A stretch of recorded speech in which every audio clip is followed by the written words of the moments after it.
The video is glitching. It could be that we cannot do a show today, guys. As I've said before, there's been an internet. Hi, good morning. It's welcome to James True Live. There is a possible internet issue, and if the video is glitching, then we will probably end the show, and I will upload a video instead. I think that there's a I'm muted. Oh God. No. Oh, shit. Huh. Wow.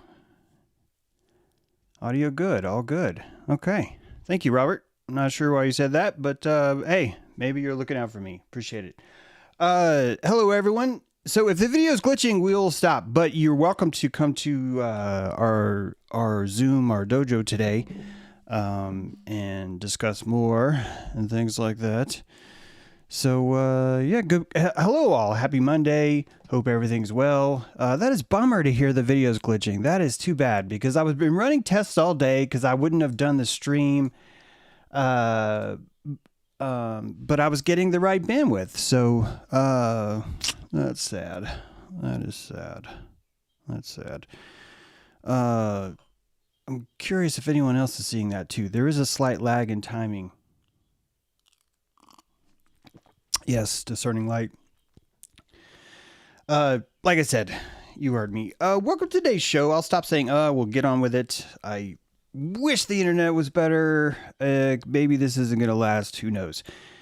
I wanted to start a little sweet dreams. Yeah, this guy, look at this guy. This guy got married. He got married. He's like, okay, so this is it's not a real photo, but the Oracle fed me this.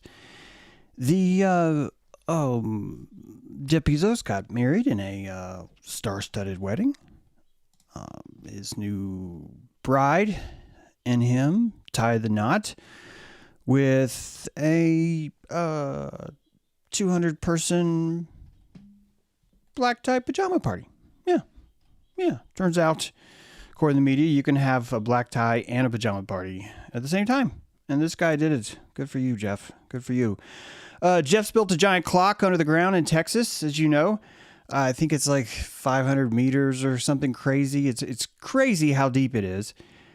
He's built this. It's a mechanical clock. There's no batteries. There's no power source except for tension, which is a power source. So why are we saying there's no power source? Because this is how we think of power. Power isn't even power anymore. Power just means what's the latest, greatest thing, that's power. Everything isn't. Quartz is power.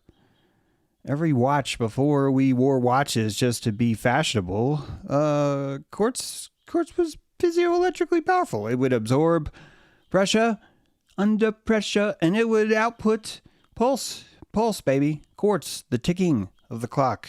That's not who the clock ticks, because it ticks for Bezos. And he had this star-studded party. A lot of billionaires were there. Pretty sure Oprah was there.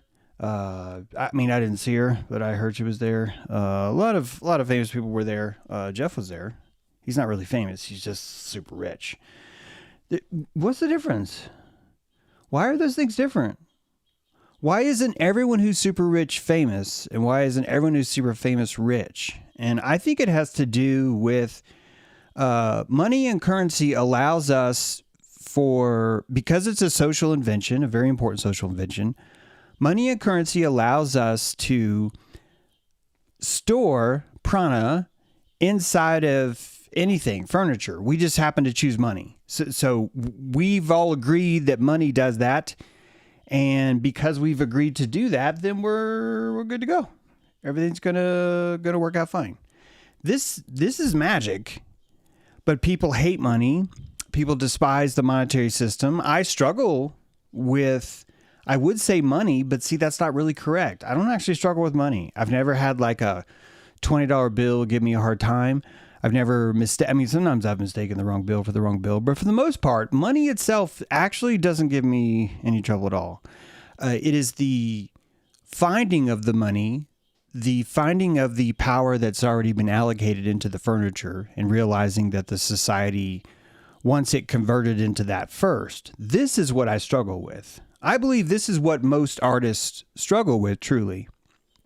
They truly struggle with this idea of, how do I convert? Why do I convert? How do I convert? Conversion is a pretty big circuit. A lot of power is lost in a conversion. If you're going to change AC power to DC power, we've gotten clever at it. If you're going to change DC power into AC power, we've gotten clever at it. But there is a noticeable loss. You and I kind of maybe sort of have that sometimes, or have had that, or are learning from that conversion process. The artist already understands the value of what is beautiful, the value of what is considered personally curated, because really the ultimate sign of art is that which is curated. What makes me human is the fact that I saw that the theme of Jeff Bezos's party was dolce notte, dolce mote, which, forgive me for pronouncing that wrong, but this term means sweet dreams. It's a sounding of this sweet dreams. The visual element that I felt would convey today's show is actually what makes me human.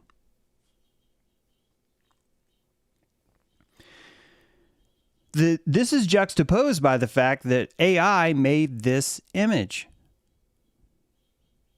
which means that I am human through the very expression of artificial intelligence. Me utilizing artificial intelligence, me taking artificial intelligence and doing something to it is actually showing you that I'm human. Is it a litmus? No, but stop thinking that they're a litmus test. Stop it. Just stop. Stop thinking there's a BAC or a breathalyzer or a tactometer or a chemo strip or whatever the fuck it is that you think that we have this objective ability to take an x-ray and magically just see exactly what's going on. There are certain cases where things like that are pretty obvious, but that obvious thing that we see that we call objectivity is really just a bunch of people who refuse to disagree. It is too expensive to be a contrarian. Thoughts and beliefs have a magnetic quality that causes other thoughts that are nearby to lump onto them, to cling to them magnetically. It's just like water, is it not?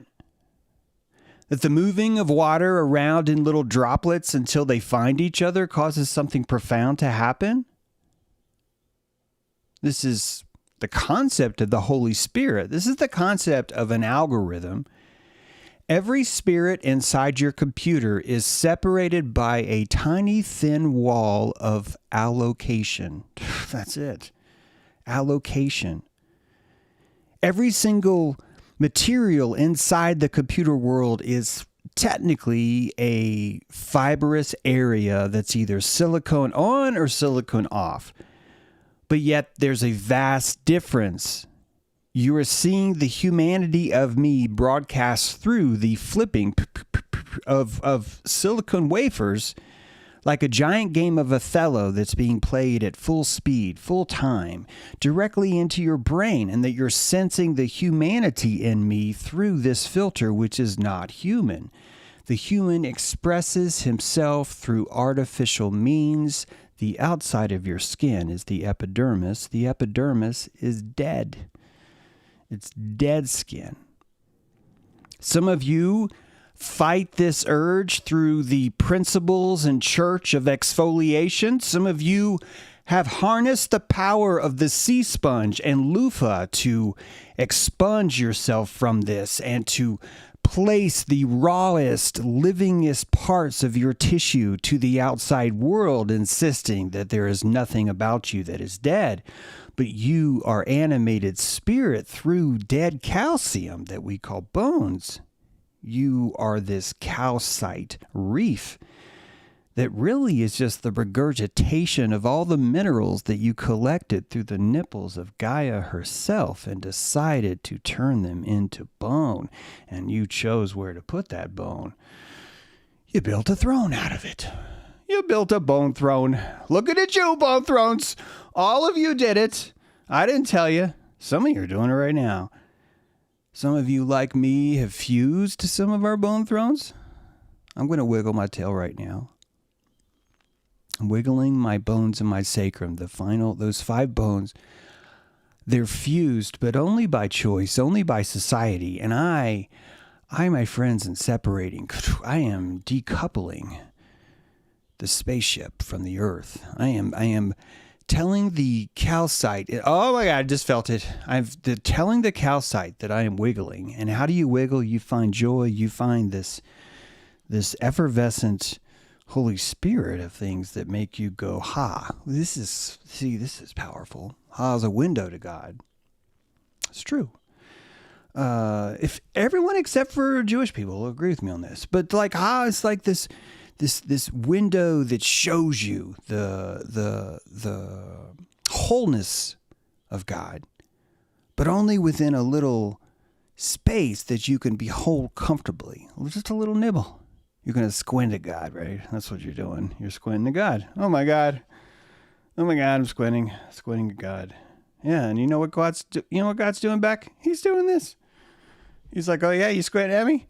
What do you think of this? Then he shows you this picture. And he's like, I'm squinting back at you. And you're like, what's going on here? Why is Why is this captivating? Why am I here, you ask?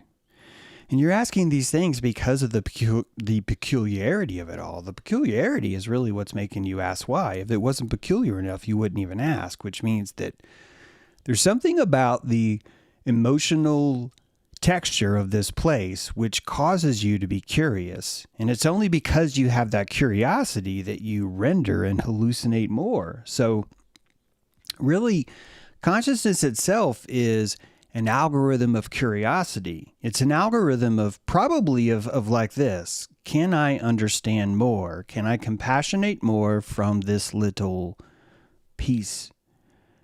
And you harness the power of bouncing, of song, of imagination, of testing, of reaching, of pretending that there's someone on the other side as you reach out of your bubble and you find another bubble and you say, I don't care what happens to me, I'm going to drink you. And the other bubble's like, I don't care what happens to me, I'm going to drink me. And this is not love.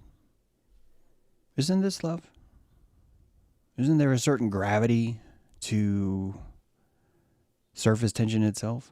See, you're going to need at some point to explain why all these things, okay, not you, but you, right? I'm talking to you, not you, you know what I mean? You, I mean, so there's me, which I'm like, you know what I mean? And then there's you, which is not really you, but I'm talking to the you of you, right? The sheep above sheep, it's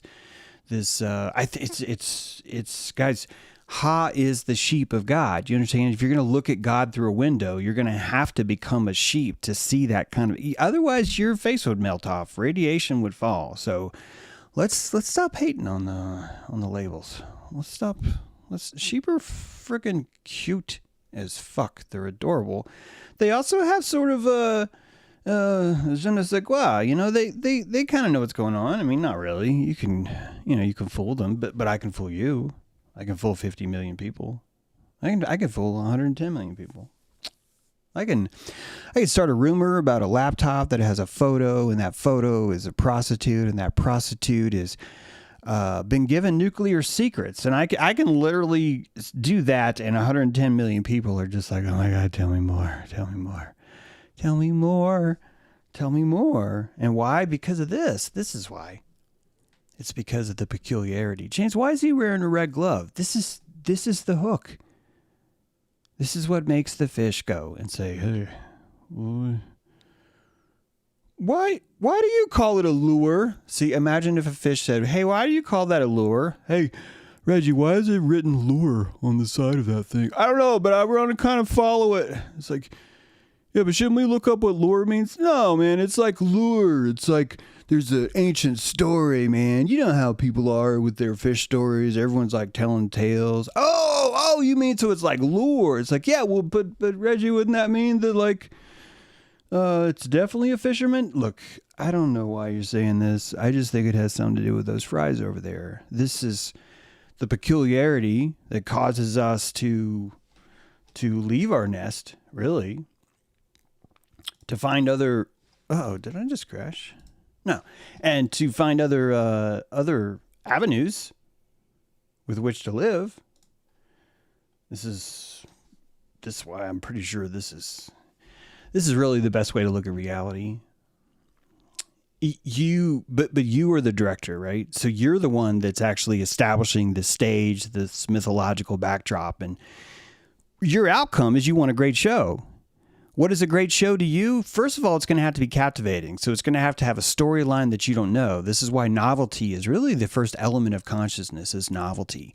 The seeking of novelty. That's what I was trying to say before, that if you wonder why, what is the essence of life, you would need this primal seeking of novelty, really. And that novelty would be, how do I compassionate the world? Do you see what I mean? Like when I say compassionate, how do I just sense it? How do I gather more data from it? Really would come from the stimulation we have from novelty. And it turns out that most of your sensory neurons are built for novelty. If I was to install a stem cell that had already learned or been told that it was an eyeball, and I was to take that eyeball stem cell and place it on my back and grow it over time, this thing would be seeking a way to validate itself. In planarians, these guys will then seek out the spine. It will find the central nervous system of the flatworm, according to Levin. I've never done this to a flatworm myself. That guy's probably done a lot of things to flatworms, but I'm just saying it's going to seek out the central nervous system. That eye is, even though it's on his butt, and the eye on his butt is going to start processing signal. Why? But why? Because of novelty. See, both of them want each other because both of them have something different. So I have a perspective. You have a perspective. Isn't this kind of why we want each other? Is because we offer each other an endless supply of novelty. Most of us, including me, want a predictable amount of novelty, just enough to keep us sane, to keep us safe, to keep us digesting, to keep us good, healthy sleep habits, keep us employed maybe, keep a roof over our head, keep our families stable, whatever it is. We're looking for a predictable kind of novelty. This is a key element to learning. It's a key element to every layer of life, no matter how complex, no matter how simple, would be wanting these novelty items fulfilled. And turns out it works. You see, the system will reward newness. If you've invented a new avenue of neurons, if you found a tail that wasn't there before, ladies and gentlemen, I can flare my nostrils. See that? I can flare them. I remember when I was a kid, I thought this was something that only special people could do, honestly. It really tore me up. I had a dream. I don't know if this is appropriate. I had a dream about it. I wanted this there it is. Sorry, just looking for my pages. I had a dream that I wanted my nostrils to flare. I read books. I attended seminars, conferences. I asked my big brother. I asked everyone at school. Either people would tease me and say it's easy, or people would say, I don't know. And I was like, you do know, don't you? You deep down, you know how to flare your nostrils. And I kept working at it. I heard rumors about twitching your ears. I didn't want to be too brave, too arrogant. I didn't want to go too far, you know? I was looking for just that right amount of peaking.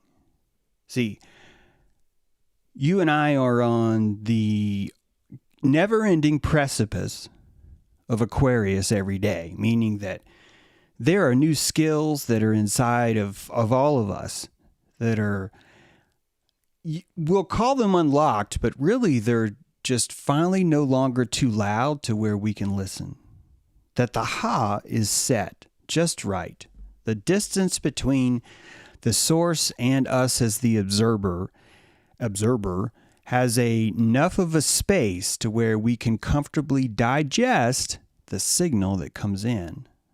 We parasympathetically digest experience based on how comfortable we are. And in order to be comfortable, we would need to set up something like this, some sort of backdrop, some sort of masking, some sort of border, some sort of legs for moving props in between. Then only then can we get to the main valance, the actual top, establishing a ceiling of our story that we're going to paint ourselves, and then providing the way to shut the curtain itself. This is the magic of a curtain closing and opening is so much larger than you think, because it's one of the few opportunities. Think along back before there was video.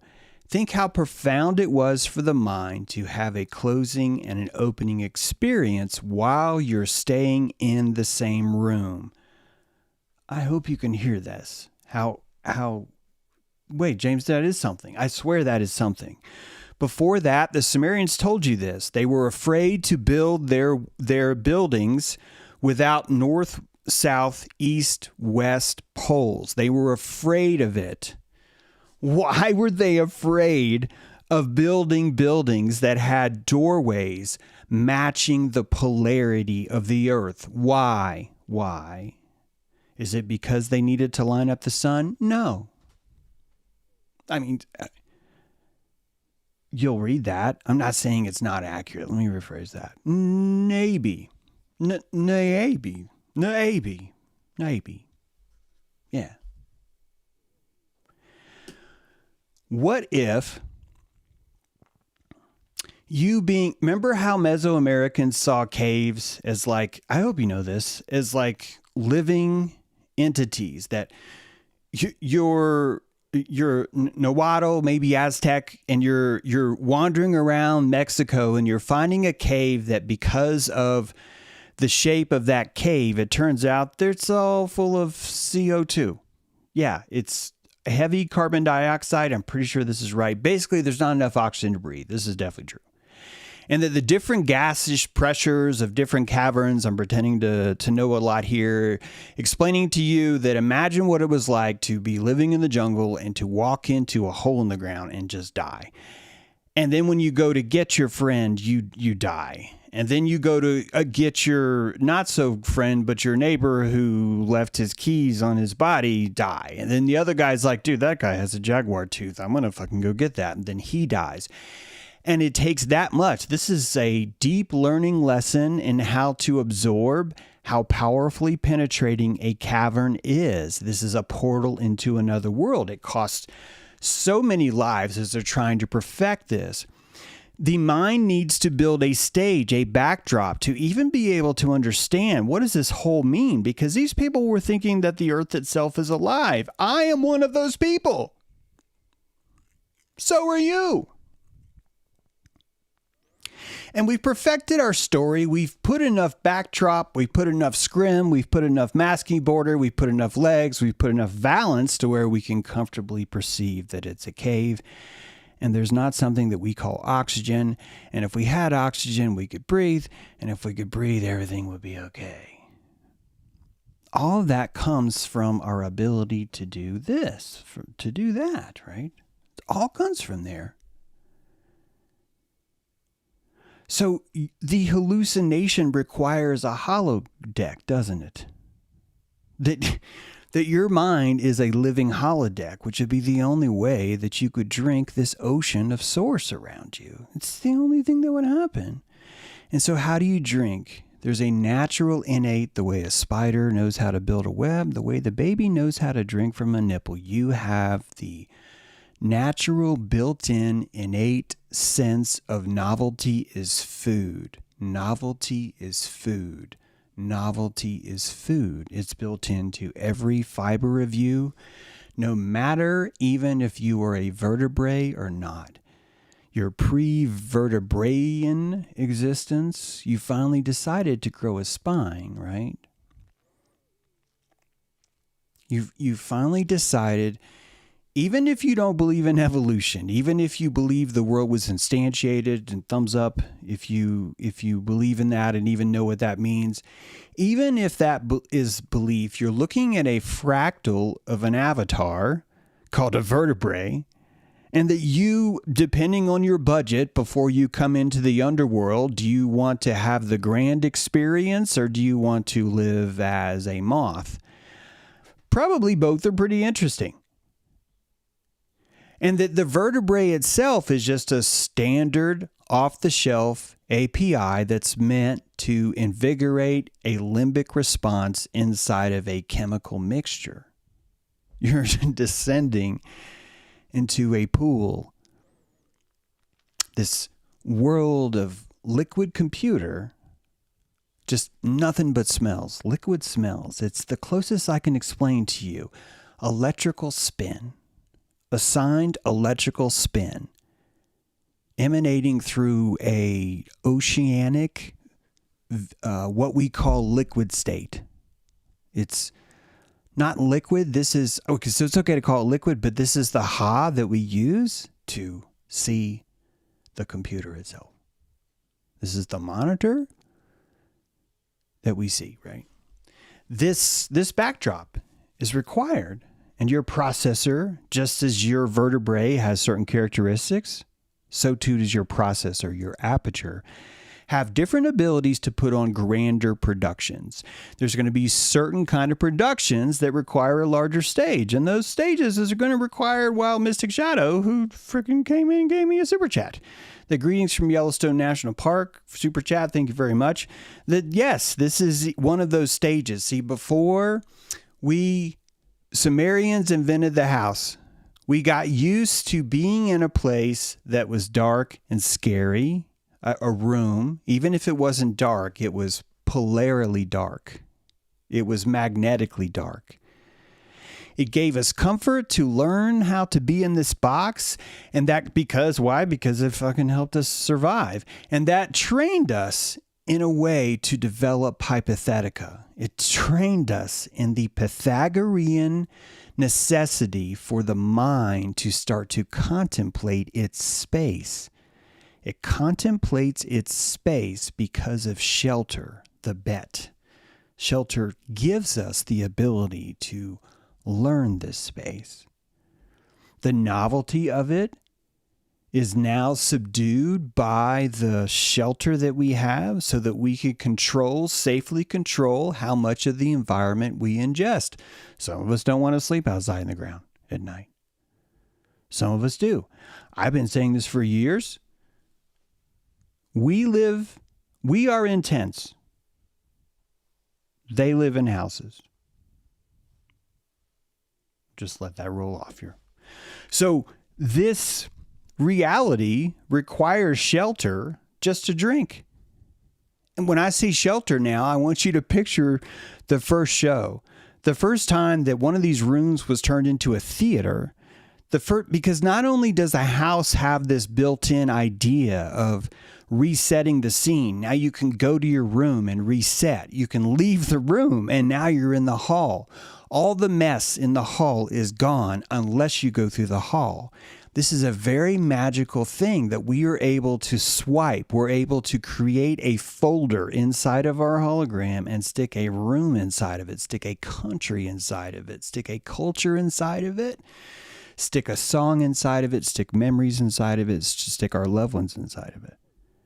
We can take them with us through this shell. Lord, I was born a rambling clam. Truly. This truly is at the heart of what we learn to do. The turtle doesn't lie. I don't say that metaphorically. A turtle doesn't have neuromelanin. What are you going to do? How are you going to lie with no turtle melanin? How are you going to do it? You're not going to do it, right? It's not going to happen. So give it up. After marrying on June 27th at a high-security black tie ceremony in San Giorgio Magoria, Jeff Bezos and Lauren Sanchez hosted a star-studded pajama-themed party. Black ties star-studded pajama-themed party. Now, why is Jeff Bezos a billionaire, James? Why is he a billionaire? I'm going to tell you why. You and I have to visualize how we can most easily in the quantum agree that there are people that have collected more resources than we have inside this chemical equation, that we're playing bumper cars inside this chemistry, and that there's a very large, substantial bumper car in here. Why is it that large? I think it's because as we keep shedding our personal power, see, you're a collector of power every day. All of us get the same allowance. This is what's profound about this. Okay, tall people technically get a little bit more. However, they have to spend more throughout the day, so it's like they collect more, but ultimately they're given the same juice from the source. And you collect this juice, I collect this juice, the Jews collect this juice, that all these different things collect this juice, and this juice is distributed to you through a system where you store it or you abandon it. And as you store and abandon this kind of electrical juice, this is what I meant to do, As you store and abandon this electric juice, you negotiate the environment by making trades with it. And one of the trades you make in your holodeck is deciding what to call something. Remember, the hallway is only there when you're in the hallway. The fact that there are systems inside this system that have collected so much more juice than you have has to be renderable in a way that you and I can share, which means you and I have to have the same omotioto. What? Yeah. That compost lady I was telling you about. Her pussy holes, her dead but living body, her decrepit, decaying, compostian body is the earth, and all of the holes in her pores, some of them are caves and caverns, and you go inside of her. And if you find that if you put your loved ones and ancestors inside of that hole, you're able to remember longer. You're able to use that as a storage device, as an iCloud server, where you can remember more. And if you have a limbic feeling, we've discussed this before, all memory is limbic juice. It is just limbic imprint, which means that you would need something very special to remember ancient lessons from your ancestors. And that special thing is not novelty, it's nostalgia. Nostalgia. Thank you so much, Portal Finder. Appreciate the super chat. It's nostalgia is what it is. This power of nostalgia is built into the power of novelty in a sense, because this is how your memory is addicted to itself. You see, the novelty fires a new neuron. It tickles a new part of your skin, your platonic realm. I swear this is what it is, guys. Plato discussed there's this platonic realm. I want you to think about the platonic realm as all of the neurons in your brain. That this platonic realm has buttons that have never been touched. And when I touch a button that's never been touched, it tickles a little bit more than it's ever tickled before. Why? Because I'm showing you a new piece of your brain, of the platonic realm that you've never known was there. Brace yourselves, everyone, brace yourselves. Because this going to click, this new word. It's not that great. But I still was able to place a new little ting, a new little, in a place that's never been touched before. This is easier when you're first coming online. And you start to notice how civilization breeds this kind of discernment because you're able to go in and drink more limbic juice. So in order for you and I, we've noticed, to drink the most limbic juice, we need to start hallucinating together. We need to enter a liquid network where we can agree on things, because if we can agree on things, we can communicate. We can send walkie-talkie signals through the chemical mixture of the aquarium tank. And as long as we are hallucinating in the same framework, we can talk to each other. And so what do? We need something called Jeff Bezos. Bezos Zebub. You ever noticed that? That Beelzebub and Bezos are the same. And this guy with the one-eyed eye tick is not your normal piece of chemistry, is he? You've seen that guy. You've seen Wahlberg. I mean, is that his name? What's the Facebook guy? You've seen both those guys. You've seen Musk. You see this weird persona, this weird visage. This is probably what it's like to have a shell that's so thick. It's so thick and shiny and opulent that everyone around you worships it. It worships it so much that you and I had to develop a word for someone that we've never personally met, that we've only met others that have met. And the others that have met him were so completely blown away by the opalescence of his shell that they told the story with enough propagation that it reached people through people you've never met, that you will never meet, that the story itself came from them because the vibration of Beelzebub came from that very place, right? Beelzebub was the Lord of the Flies. Why? Why was Beelzebub associated with the buzzing of flies? Many of you will say because the carcass has flies that form. A corpse tracks flies naturally.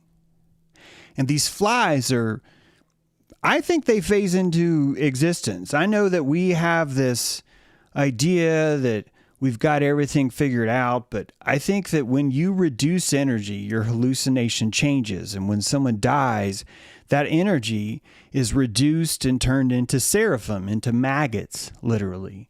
And the wriggling maggots that we see are just the hallucination that our holodeck, that all of us have collectively decided to call dying. This is a submerged underworld of liquid. There's no way to die here. All you can do is leave the tank. All you can do is become unwet. All you can do is exit the wetness of this computer, of this liquid thing. Through this through this window of dreaming. It's weird. But your fantasy pulls you out of this water.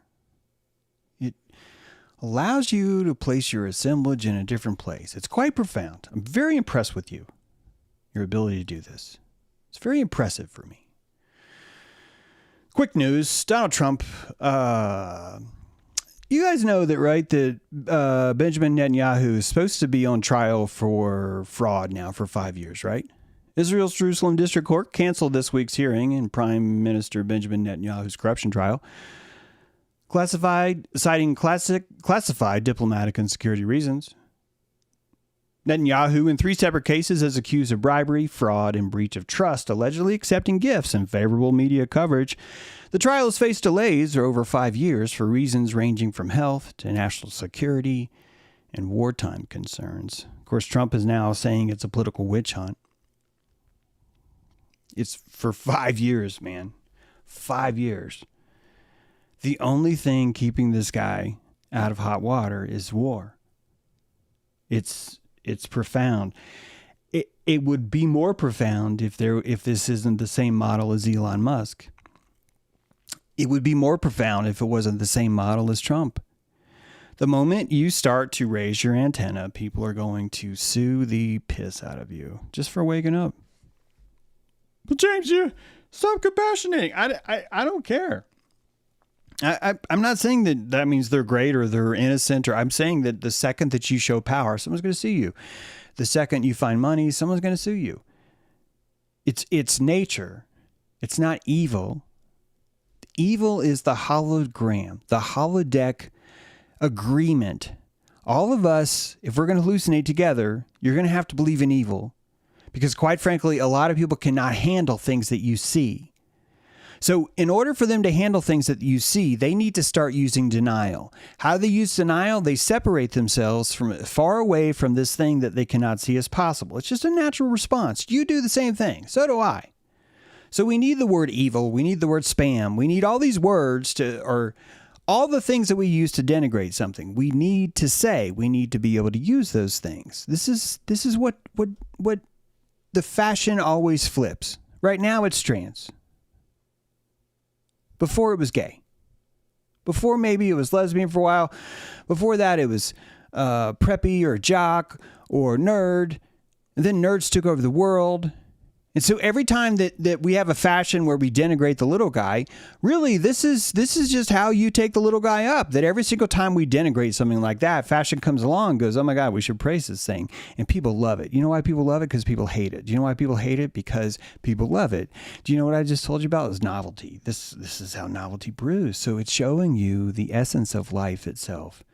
The essence of life is for culture to find a way to stimulate itself, which means it will sacrifice anyone who's willing to sacrifice themselves so the culture may grow. And we call these the reality stars. We call these politicians. We call these movie stars. We call these all these things. Some of them are so committed to this reality that we call them Trump. Some of them are so committed to this reality we call them Netanyahu. Right? Guys, on June 22nd... I mean, I'm just so unimpressed with us as a collective, okay? On June 22nd, the United States launched Operation Midnight Hammer. I'm sure all of you have heard of this. U.S. strikes on Iranian nuclear sites has been rated as less devastating than expected. Did you know that? Because that's not what Trump said. Trump said that he, on June 22nd, the United States launched Operation Midnight Hammer, dropping bunker busters on Iran Nanet's Fordow, Isfahan, and nuclear facilities. The U.S. government been claiming the sites were completely and totally obliterated. However, leaked U.S. intelligence assessment and the IAEA indicates the damage was significant but not total, perhaps delaying Iran's nuclear program by months. Oh, months. Okay, so we drop a giant bunker buster bomb to eliminate the threat of nuclear weapons. And you're telling me that we've now turned Iran is 6 months away from a nuclear bomb into Iran is 7 months away from a nuclear bomb. And we've been hearing that they've been 6 months away from a nuclear bomb since I was in high school. And this is our definition of completely and totally obliterated. I've told you guys this many times before that America has had its ass kicked by people wearing sandals, riding used Toyota Tacomas that you could buy off Craigslist. That we were fooled by something you would get at U-Haul, namely box cutters, 19 of them, placed separating all of your freedoms now and turning this into a smorgasbord of let's get the terrorist. Why? Is it because it's broken? No. You know why it is? If you eliminate war from a society, you take out a large chunk of limbic juice. Rosie the Rivet, G.I. Joe, G.I. fucking Joe. All the war heroes, all the stories you hear of men proving themselves is gone, disappears. So now you have to invent reality stars, you have to invent culture to do the same thing, to sacrifice their lives for their country so that the culture can grow. So we end up creating really insane things, really insane social things that just do the same thing, that we still recreate the war. We still recreate the exact same war.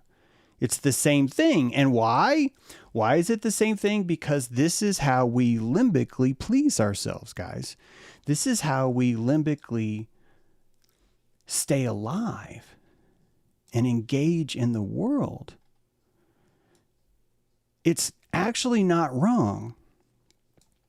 It's actually just showing you the holodeck and what is crucially important. It's your juice. It's you staying alive, feeling alive, and we will create wars on the street, inside our own countries if we have to. If that's what it takes just to feel alive again. Turn it down! We the people need sleep! Motherfuckers!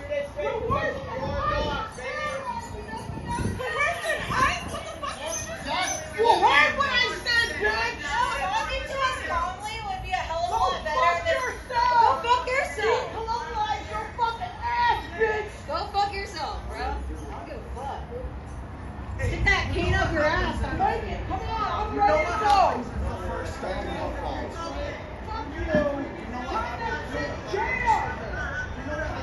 Turn it down! Turn it down!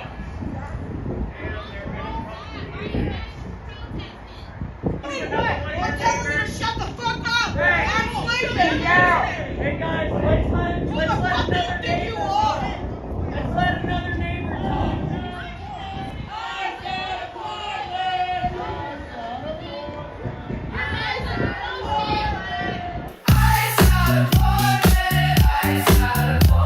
Turn it down! Turn that down! It's turn it down! I would love to, you just have to ask nice. We the people need sleep. What did you say?